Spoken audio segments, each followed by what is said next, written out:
कभी कभी तो लगे जिंदगी मेरे लिए खुशी और ना मजा कभी कभी तो लगे हर दिन मुश्किल और हर पल एक सजा ऐसे में कोई कैसे मुस्कुराए कैसे हंसते हो खुश होके।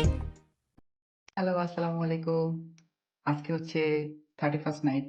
আর আমরা এখন যাচ্ছি বাইরে, যাবো একটু ঘুরতে। তাই রেডি হয়ে পড়েছি। আর বাইরে প্রচন্ড ঠান্ডা। আর এখন হেলমেট পরে রেডি হয়ে পড়েছি। হ্যালো বন্ধুরা, সবাইকে স্বাগতম। এখানে কি যেন একটা ফোটার আওয়াজ পেলাম আমরা। আমরা এই ঠান্ডার মধ্যে সাদা কুয়াশার মধ্যে বের হয়েছি 31st নাইট উদযাপনে। আসলে না, এরকম উদযাপন আমরা করব না।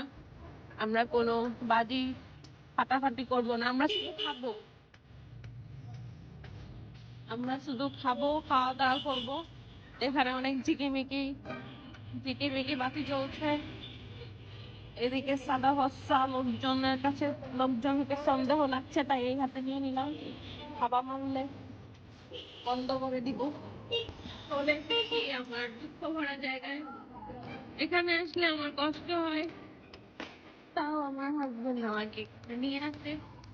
এগুলো দেখলে আমার মুখের মধ্যে করে ব্যথা। এখানে মাত্রই একটা আঁকা ফুটানো হলো, সেই ঝাল পাক হচ্ছে, তাই না?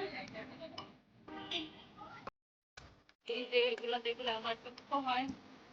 তবু এই পথে আমার হাজবেন্ড আমাকে বারবার নিয়ে আসে, কিনে দেয় না, কিন্তু বারবার এদের সামনে দিয়ে আমাকে নিয়ে যায় যাতে আমি কান্না করি।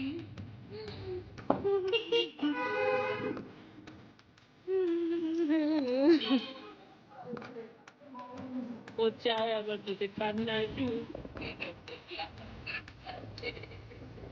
এরপর আমরা চলে গিয়েছিলাম আমাদের সবচেয়ে ফেভারিট ফুচকা অ্যান্ড চটপটি মামার কাছে।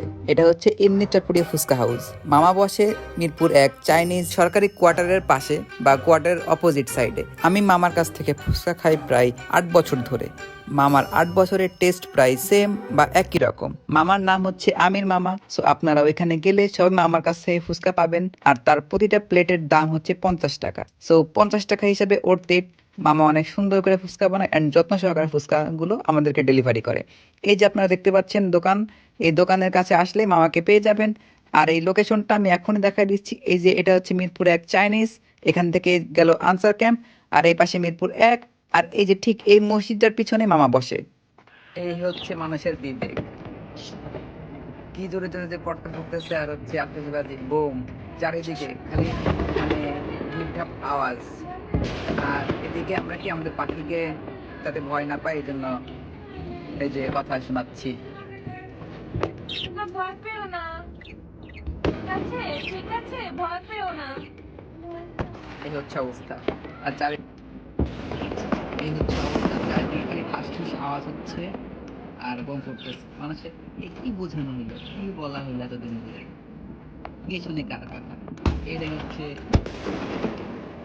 দেখছেন কি একটা অবস্থা।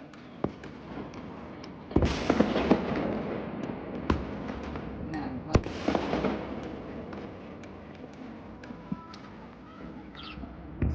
এই হচ্ছে অবস্থা। তো ওই যে মানুষ উঠতেছে, কি করতে হবে এদেরকে?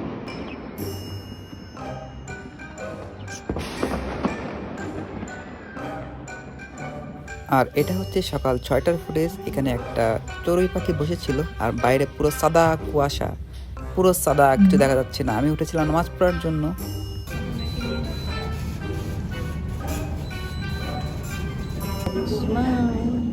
হ্যালো বন্ধুরা, হ্যাপি নিউ ইয়ার। আমরা আছি এখন হচ্ছে ডমিনোজে, পিৎজা খাইতে আসছি। নতুন বছর সেলিব্রেশন। কালকে রাতে তো আমরা কিছু করি নাই, যে সেলিব্রেশন ছিল, এটা ছিল অনেক অনেক কোটি কোটি পাখি, তারপরে যারা অসুস্থ, যারা গৃহপালিত পশু পাখি তো আছে, তার সাথে বেবিরা। মানে আজকে অনেক ভিডিও দেখে আমরা বুঝতে পারছি যে কি একটা ভয়াবহতা গেছে। আসলে এটা সেলিব্রেশনের দিন, আর আজকে ওটা সেলিব্রেশন না, এটা জাস্ট নিউ স্টার্টিং, যে আমরা কতটা আনন্দ করতে পারি, তাই না? Yes. নতুন বছরটাকে সুন্দরভাবে শুরু করতে পারি, তাই হ্যাপি মোমেন্ট ক্রিয়েট করতেছি। এই জন্য হচ্ছে আমি ওকে ট্রিট দিচ্ছি, খাওয়াতে নিয়ে আসছি। আর খেলেই আমি হয়ে যাই হ্যাপি। হুম